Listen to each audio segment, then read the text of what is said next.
My mom passed away when I was 7. She was an only child, and her folks had passed away long before I was born. She left her estate to my dad with money in an account for my future. My dad has a hard time dealing with her death. He fell apart. I went to go live with my aunt because he was not doing well. So basically, I lost both parents in one go. He came to visit me every once in a while, and after about 2 years, he did come and get me. He had met my stepmother, and he wanted a family again. I wish he hadn't. My stepmother isn't a terrible person. She was actually pretty nice. She didn't try and replace my mom, and she was fair in how she dealt with myself and her daughter who was my age. My father, however, overcompensated a lot. He would give my stepsister anything to try to win her over. The year we turned 16, he bought us a car to share, but she monopolized it and would only let me have it when her mom insisted I get a turn. My dad would tell me to just let her have it. I eventually just stopped using it at all. I got scholarships and got out of the house as soon as I could. When I graduated from college, I approached my dad about getting the money my mom left me to put a down payment on a house. He told me that there was only like $5,000 left. That was really strange. I did receive an allowance from my dad while I was at school. It was great because it meant I didn't have to work. I could just concentrate on school. It turns out he used the money to pay for my stepsister's college and give her an allowance and pay for the insurance on her car, which it turns out he also bought out of that money. I was, and honestly still am, furious. I had him show me the account. There was actually a little over $6,000 in it. I took it all. I used it to get an apartment in town and never went back to his house. I've done well since and finally own my own home. I am married to an amazing woman and we're building a great life together. My stepsister, on the other hand, is kind of a screw-up. She was recently arrested for drunk driving, again. So her trial is coming up, and if she completes an inpatient treatment for her alcoholism, she may get probation rather than incarceration. My dad doesn't have any money to help her. She doesn't have any money either. So my dad approached me. I said no thank you. He said if I didn't help her, then he would have to mortgage my childhood home. So I told him that he could have all the money my mom left for me. He is mad at me and says that I don't understand what he went through to get where he is. I told him that neither him or the kid he sucked up to with my money were my problem. Am I the a-hole? Holy duck, not the a-hole. This is really sad, and I'm so sorry. Your dad screwed you over, and your mom is probably haunting him right now. He should have never used that money for anyone but you. If you are ever able to get a lawyer to take a look at what happened here, if they are still alive, the lawyers your mom used, and see if you could sue, take your childhood home back. Your father stole your money, and he should suffer the consequences. First of all, your dad is a thief. He's lucky you didn't file charges over this. This was your money, and he was trustee. Secondly, your stepsister has been ruined by him and will never straighten up if someone keeps paying. You are not the a-hole, but your father sure is. Your father and stepsister both made their own choices in life. You would not be obligated to fix them, even if they hadn't been a-holes to you. And to your credit, you initially just told him no, so you certainly didn't rub it in his face. It was only when he tried to guilt you into helping him that you brought up the past. Even then, it wasn't like you did it gratuitously. If he hadn't stole your money, or even if he paid it back to you after getting caught, you would legitimately have more money with which to consider his request. Not the a-hole. Not the a-hole. The fact that he got mad at you for not bringing it up is proof that he's not sorry for his actions. If he was remorseful at all, he would have reacted with shame and sadness. He would have recognized that you of all people did not owe him anything. The only reason for him to get mad is because he believes that you do not have the right to be mad at him. I, 18 female, recently attended my father's wedding with his new girlfriend, which me and my 2 sisters, 20 female and 25 female, traveled across the country for. Due to my father being unfaithful to my mother with the woman he was now marrying, and the 30-year age gap between them, my sister and I were uncomfortable with the whole situation, and were trying to get through the weekend without getting too upset and spending time with the little family we had at the wedding. His girlfriend's family refused to speak to us. Whilst we tried to have a good time and ignore the inevitable toasts and speeches that came before the ceremony, mentioning how uncomfortable his girlfriend's family felt about my father having a pre-made family, and how they found it difficult to welcome us into theirs. When time for the wedding came, and we were walked down the aisle as bridesmaids before the incoming bride walked in, I suddenly felt overwhelmed with emotion, and tears began to form in my eyes. As it got to the I do part of the ceremony, my sister and I held hands and braced for the ring bearer to stand up in a short while. As this was going to happen, I quickly composed myself and released my sister's hand as I had been tightly holding previously. As the vicar, or priest, I'm not entirely sure of the technical term, began to drone of the legal requirements to carry out the wedding, such as asking those present if they were aware of any impediments to the marriage. Something sparked inside of me, and I quickly raised myself out of my seat, and before I could stop myself, exclaimed to the priest and those who were staring at me astonished of the wrongdoings that had led up to this poisonous marriage that had disrupted so many lives.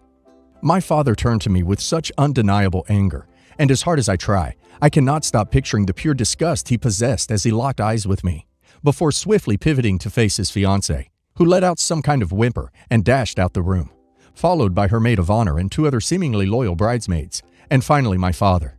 I sat back down into the pew my sisters and I had been assigned, feeling defeated. As I had disrupted the wedding in such a fashion, my father and his fiancée were not able to marry as they had planned. It has been 5 months since then, and I still feel an impending sense of guilt as I did on the day. However, I have been informed that another ceremony will take place in a few weeks, that I am not allowed to attend. Although I feel bad for making such a scene, I can't help but feel as if I did what was right, due to all the pain my mother and family faced due to his previous actions. And this gives me a warped sense of glee when I reflect on the incident. But I think I'm in need of an outsider's take on my actions. So, am I the a-hole? Not the a-hole. You are valid in your feelings, and it is wrong for your father to pretend nothing wrong ever happened. His whole new relationship was based on a wrong, and it is a slap in the face to those affected by it up to this point especially, to pretend otherwise.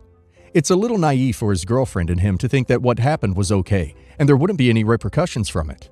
For your sanity, I would consider a clean break and seek professional help in working through this, as this can and will affect your overall well-being.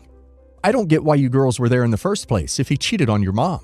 He doesn't seem like a good father for you and your sister, or one you hold very dear. Did they really speak out loud about being uncomfortable about his kids being there, or am I reading it wrong? I don't get why you wouldn't say something at that moment. I actually, in a way, understand why you couldn't keep quiet if they said stuff about you and your sisters.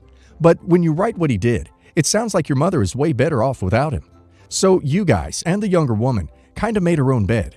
But I'm sorry this happened to your family. It doesn't sound easy. But you should have said something before the actual wedding ceremony, or just left altogether. But hindsight is 20/20. I get that it was way too much. But in this specific situation, you're the a-hole, but your dad is the biggest a-hole. You're the a-hole, only because you actually went to the wedding.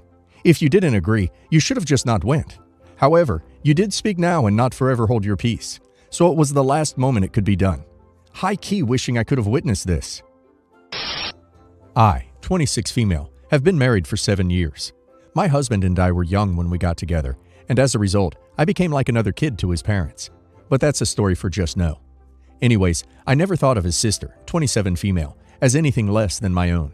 So when she had her kid, 2 male, I was excited. I've got my own kids, but I was happy to have a nephew. So my sister-in-law lives next door with her parents. The issue is that I've become the baby drop-off center. I need to run to the store. Turns into me texting her 4+ hours later, trying to figure out where she is. It's always someone else's fault on why she's late. I'm in college online though, and I can't exactly do my work when her kid is on a sleeping schedule of 2 a.m. to 8 a.m.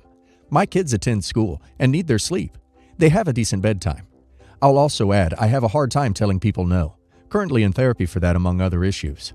Because of those reasons, when she came to me saying she had a job offer, she asked which of 2 schedules worked for me. Didn't ask if I would be the babysitter. I told her neither did. So we agreed to a schedule where I'd watch him half the schedule and her parents would watch him the other. Usually her parents back out, but I told her that wasn't going to be able to happen. Well, her first interview, training, is today. She told me days ago her dad was watching her kid, since he'd probably still be asleep. Okay, awesome. Then, at 2 a.m. the day of, she messaged me and said, "You're still able to watch him tomorrow, right?" I hope so, because I have no one else. I was pissed, and I told her so. I told her I'm being taken advantage of, and letting me know last minute she wasn't having her dad watch him isn't okay. Dad isn't sick, just didn't want to. I told her how it isn't right that everyone else can say that they don't want to, and it's okay, because she knows I have a hard time saying no. It ended with her apologizing and begging me to keep him, but I still said no. She told me she will lose the job if she can't find a babysitter, and I told her he isn't my kid, so it's not my issue. My mother-in-law then messaged me telling me she's going to straighten me out, and that if my nephew is such a bother, then I just won't keep him anymore. She also told me I'm an awful person for screwing over her sister, and she expected more from me. My husband agrees with me, but won't say anything to his mom and sister. Am I the a-hole? Should I watch him anyways? Not the a-hole. Both you and your husband need to stand your ground. You aren't responsible for sister-in-law's kid. If your mother-in-law is so upset, why doesn't she look after her grandchild? Both you and your husband need to start setting some boundaries with sister-in-law. Otherwise, they will continue to take advantage of you not being able to say no. Your kids and your family come first. Edit to say, your husband is the a-hole for not backing you up here. He may agree with you, but him keeping quiet is just as bad. He needs to grow a backbone and speak to his sister and parents. Why won't your husband say anything? That seems like a total a-hole move from him. You, on the other hand, are not the a-hole. Grandma needs some straightening out, though. If she's that concerned about her grandchild, she can be his full-time unpaid nanny.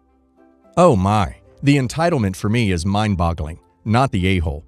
You need to hold your ground. You weren't planning on having the child, and you never agreed to be backup this day. What if you did have plans? They just assume you don't, and that it's not important. Does she pay you, or would she be paying you for these days? I mean, babysitting occasionally as a favor is one thing, or both babysitting helping each other. But regular childcare, expecting you to be available as backup on demand, that should be compensated. She needs reliable childcare or a more flexible job. You aren't obligated to do it. And if it happens day one, you know it will continue to happen and is not something you agreed to or should make your problem. I, female 28, have been friends with Brittany, female 28, since we were about 5 or 6, and we are very close to this day. As part of having a friendship with me, she was around my brother, M, would be 30, quite a lot as children, and their romance blossomed as teenagers. They were married 5 years ago. Unfortunately, my brother passed 2 years ago in a tragic accident and left behind a mountain of debt for Brittany. She was 8 months pregnant at the time and ended up moving in with my parents. Her and her daughter, Lilac, 2 female, live with my parents to this day, and the family alternate watching Lilac so Brittany can get her degree. Everyone has really rallied around Brittany in such a trying time. For Christmas, my husband, male 30, bought an all-inclusive trip for him and I to explore Paris and have a romantic getaway. I have always had France on my wish list, and I am so grateful to him for such a wonderful gift. We leave in February for 2 weeks, and it is honestly a dream come true. I told my parents about the gift, and they then told Brittany, who called me in floods of tears asking that I take her instead of my husband. She said that she will never be able to experience a romantic getaway like that with her own husband, and that we, my husband and I, could just go again at another time. She said she gave up everything to raise Lilac, and she would love for us to have a girls' trip like we did when we were younger. I told Brittany that that was not possible. This was a gift from my husband to me, and I fully expected to have a romantic getaway with him. Brittany told me that I was punishing her for being a widow, and that it was unfair I would have a love affair in Paris, while she cried at my brother's grave. My husband thinks she is trying to make me feel guilty, but said that he would step out of the trip if I would like to take Brittany. The thing is, I want to go with my husband, but my parents have since called me to tell me that they would watch Lilac and that I should not rub my happy marriage in Brittany's face. My mom told me I would be selfish to leave a grieving widow over Valentine's Day. Am I being an a-hole? Not the a-hole. That's such an unreasonable request, and frankly, if that's the way she feels, she should be going for therapy. You're not throwing your marriage in her face. You're celebrating your marriage between you and your husband. Oh my God, what is wrong with the people around you? If you and your husband were just dating now, and he gave you a ring and proposed to you, would she expect to be the one he married? Because after all, she doesn't have a husband anymore. I understand how difficult it has been for her. It's a very sad story. But you guys are doing all you can to help her. I can't even believe she would ask you to do that. I think she's wallowing in self-pity a little too much, or maybe she's just not thinking clearly. But it was a ridiculous request, and there's no way in hell you should honor it. Your parents should also know better. I don't understand what they're thinking. A trip to Paris is not cheap. It's not like you're going to the local beach and you can afford to go there next year too. It was a gift from your husband to you. Go with your husband and tell the rest of them that you should try to save for another trip, and then you and her can go together maybe next year. Yes, she lost her husband, but you lost your brother. I'm sure you could use a little happiness in your life as well. Go to Paris. Do not feel guilty. Enjoy the hell out of yourselves. The rest of them will get over it. If not, they're not very good friends and family.